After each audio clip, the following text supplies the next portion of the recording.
Welcome to the Stay Wealthy Podcast. I'm your host, Taylor Schulte, and given that the end of the year is right around the corner, I'll be dedicating the rest of our 2020 content to year-end tax planning strategies. Today, I'm talking about how you can combine a popular tax planning strategy with charitable giving. In fact, this strategy can help wipe out this year's tax bill, reduce future tax bills, and also support some good causes along the way. The best part is there's no minimum amount of net worth required to take action here. So if you want to make a smart tax move while also supporting a good cause, today's episode is for you. For all the links and resources mentioned, head over to youstaywealthy.com/89. Okay, first, before we dive in, given that we've spent the entire month of September talking about investing in stocks and learning about the different drivers of returns, I wanted to highlight what's happened in the last month, just in case you missed it. And I'll preface this by saying that I'm not suggesting or predicting that this trend will continue. In fact, by the time this episode airs, the trend could have already reversed. That's how quickly these things can change. But given that small cap value stocks have had such a rough decade, as I pointed out during our series on stocks in September, many of us are keeping a really close eye on that trend changing. It can't last forever. At some point, this trend is going to turn around. At least in the very short term, we've seen these things change pretty dramatically. And so here are the index returns for the last 30 days from October 9th to November 11th. So these are the index returns. The Russell 1000 growth in the last 30 days was up just under 1%, 0.9%. The S&P 500 was up 2.8%. Russell 1000 Value Index was up 4.75%. And the MSCI US Small Cap Value Index was up 7.1%. So again, Russell 1000 growth up 0.9%. MSCI US Small Cap Value up 7.1%. So in other words, in the last 30 days, small cap value stocks here in the United States have outperformed growth stocks by 6%. A Market Watch article, which I'll link to in the show notes, pointed out that you would have to go back to September of 2008, 12 years ago, to reach the current level of underperformance of growth versus value. So the big question is, what do we do with this information? And my answer is really not much other than to reinforce how quickly these things can change and how important it is to have a sound, robust, diversified portfolio that's rooted in academic research. So with that out of the way, let's get into today's topic and into some tax planning. Specifically, I'm going to be talking about combining a popular year-end tax planning strategy with charitable giving. And the popular year-end tax planning strategy, which I've talked about at length here on the podcast, is known as a Roth conversion. A Roth conversion, just as a reminder, is the process of transferring money from your traditional IRA or traditional 401k account to a Roth IRA. And as you might know, when you move money out of a traditional IRA or 401k, which includes transferring it to a Roth IRA, this is a taxable event. You're taxed at ordinary income tax rates, just as if you earn that money in the workforce. And given that it's a taxable event, you have to really navigate Roth conversions carefully. In its most basic form, there are more situations, but in a basic form, there are two typical situations where you'll see Roth conversions recommended.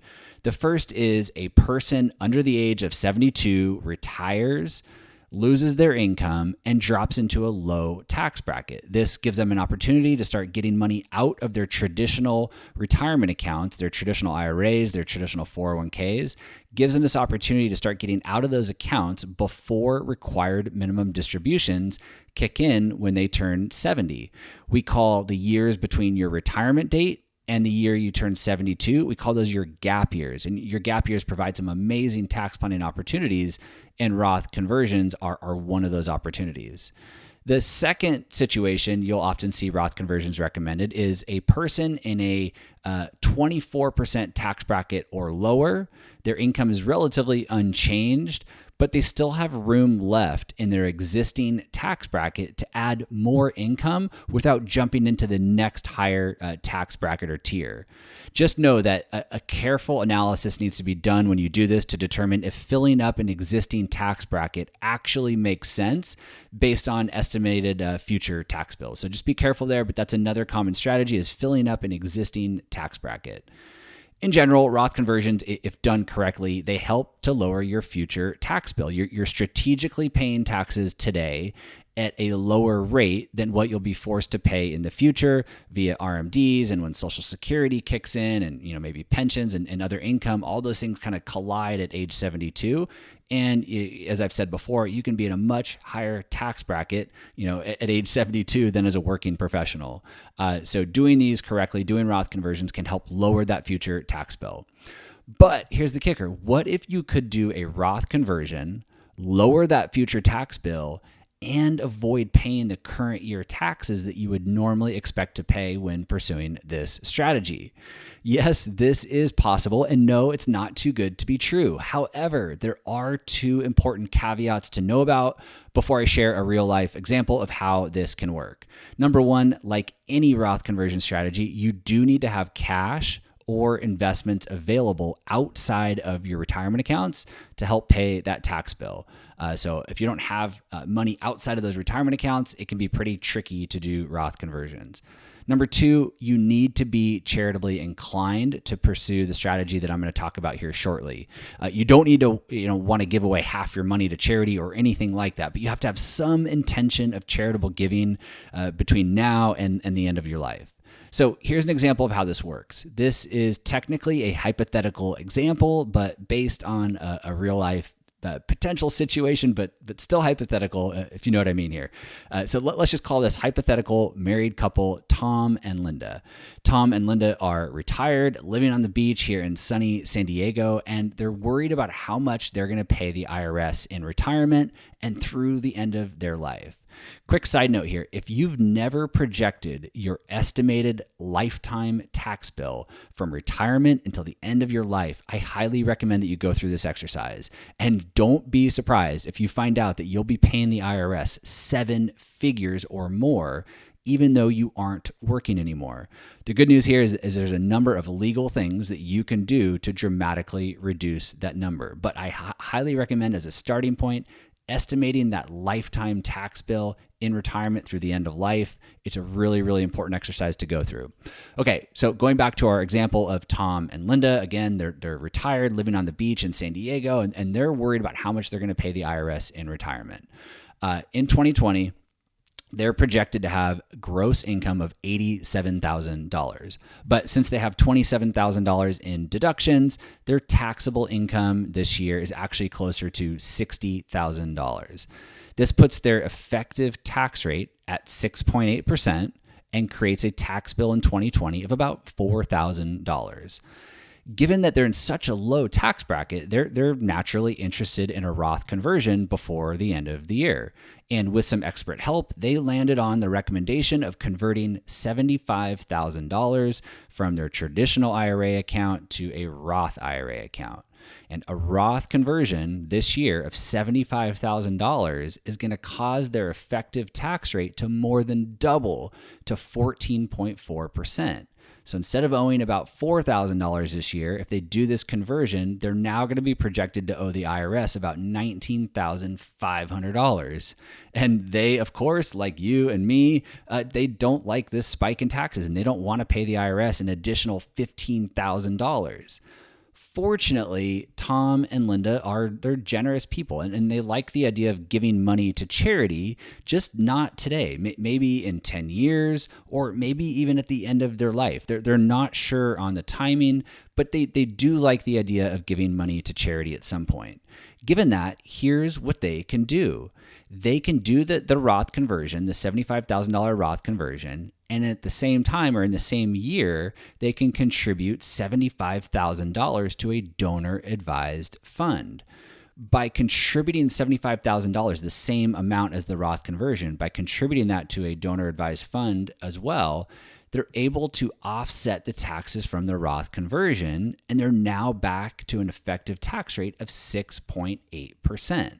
So again, $75,000 Roth conversion creates that tax bill. They take $75,000 from somewhere else, contribute it to a donor-advised fund, and it offsets the taxes from the Roth conversion. Now, the great thing about a donor-advised fund and why it's so fitting here is that they get the tax benefit of that full $75,000 charitable contribution. They get the full tax benefit today, but they don't actually have to make any donations to charities right away. They can invest the money, grow it, and give it away down the road. Or maybe they decide to keep that money in cash inside the donor advised fund and just give a little away each year as they feel like it. They have total flexibility around their lifetime future charitable giving plans, but they get to use the entire tax deduction today to offset that Roth conversion. At my firm, we use Fidelity Charitable's donor advised fund, and 2 months ago, Fidelity Charitable waived all account minimums in an attempt to make donor advised funds more accessible to the average American household who donates about $2,600 annually. So while you might not be in Tom and Linda's shoes and have the ability to put $75,000 into a donor advised fund, you can still pursue this strategy. Maybe you just want to fill up your existing tax bracket through, let's say a $10,000 Roth conversion this year. And maybe you don't want to part with a $10,000 donor advised fund contribution. That's a lot of money to just part with for, an earmark for charitable giving, even if it is in the future. That's not a problem. You could contribute $2,000 or $5,000 to a donor advised fund. Just know that the more you contribute, the more you'll offset that Roth conversion tax bill. Lastly, if you want to maximize the benefits of a donor advised fund, consider making your contribution with appreciated stocks or securities. In other words, stocks or bonds or other securities that have gone up in price and have a tax consequence if you sell them. So those are appreciated securities. For instance, maybe you got lucky and you bought $3,000 worth of Tesla stock in January of this year, and now it's worth $12,000. Well, if you sold that stock today, you would pay taxes on that $9,000 gain. You don't actually get to walk away with $12,000. Instead of doing that, instead of selling it and paying taxes on that gain, you could actually contribute the full $12,000 of that appreciated stock directly into a donor advised fund, offset that Roth conversion tax bill, and you get to avoid paying the capital gains tax on that appreciated stock. So you actually get to donate more money than if you sold it, paid the taxes, and then donated it.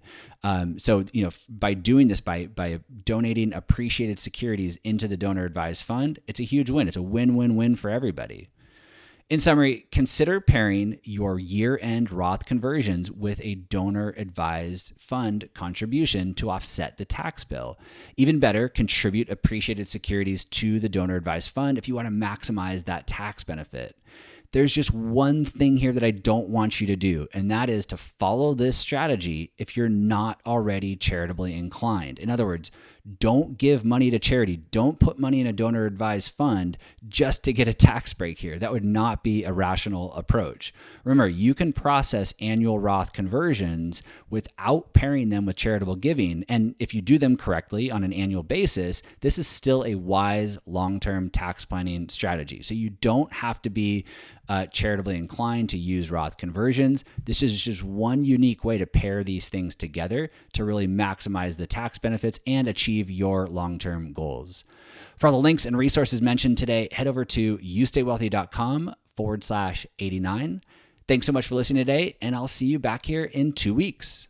This podcast is for informational and entertainment purposes only and should not be relied upon as a basis for investment decisions. This podcast is not engaged in rendering legal, financial, or other professional services.